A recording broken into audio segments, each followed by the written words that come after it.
নমস্কার বন্ধুরা, আজ আমি আপনাদেরকে কচুর ডাঁটা রান্না করে দেখাবো। এই ষাঁড় গোড়া ডাঁটা নিয়েছি। এবার একে ভালো করে ছাল ছাড়িয়ে নেব। এইভাবে কেটে নিতে হবে, দিয়ে এইভাবে করে ছালগুলো চেঁচে নিতে হবে।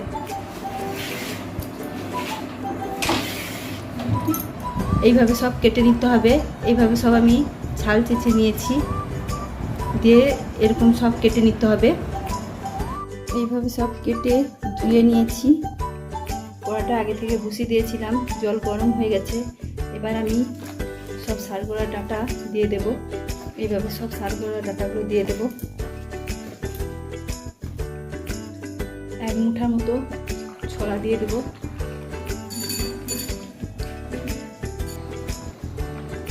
এবার মশলাটা রেডি করে নেব। পেঁয়াজ কুচি দেব। এখানে আমি একটা বড় সাইজের পেঁয়াজ নিয়েছি। কাঁচা লঙ্কা আর এক টুকরো আদা নিয়েছি, দিয়ে দেব। দিয়ে একটা পেস্ট বানিয়ে নেব। মশলাটা রেডি হয়ে গেছে। কচুটাটা সিদ্ধ হয়ে গেছে। এবার নামিয়ে দেব।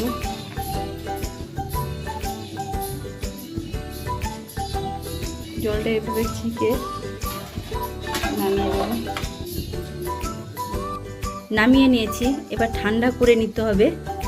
ঠান্ডা হয়ে গেছে। এবার আস্তে করে জলটাকে এইভাবে করে চিপে এইভাবে জলগুলো একবারে চিপে দিতে হবে। চিপে প্লেটের মধ্যে রেখে দেব।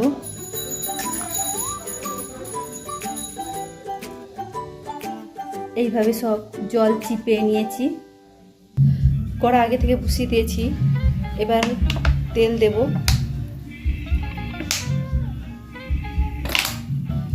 তেলটা গরম হয়ে গেছে। কালো জিরা দেব হাফ চামচের মতো। একটা তেজপাতা দেব, দিয়ে নেড়ে দেব। এখানে আমি পেঁয়াজ, আদা আর কাঁচা লঙ্কা বেটে রেখেছিলাম, দিয়ে দেব। দিয়ে মশলাটা ভেজে নেব।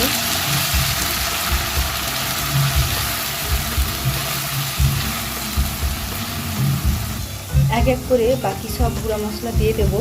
আমি এখানে হলুদ গুঁড়া দিচ্ছি হাফ চামচের মতো, জিরার গুঁড়া দিচ্ছি হাফ চামচের মতো, ধনার গুঁড়া দিচ্ছি হাফ চামচের মতো, স্বাদ মতো লবণ দেব, হাফ চামচের মতো চিনি দেব। দিয়ে সব মশলা একসঙ্গে ভেজে নিতে হবে।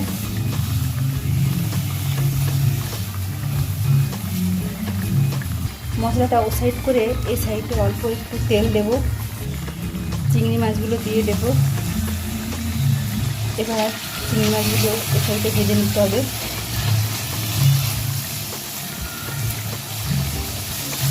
চিংড়ি মাছগুলো ভিতরে একটু ভেজে নেব।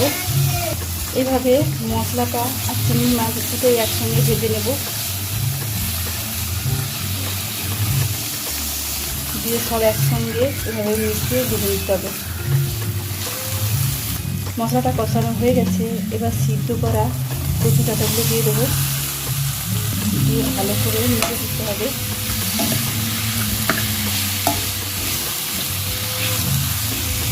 একেবারে শুকনা শুকনা করে নিতে হবে।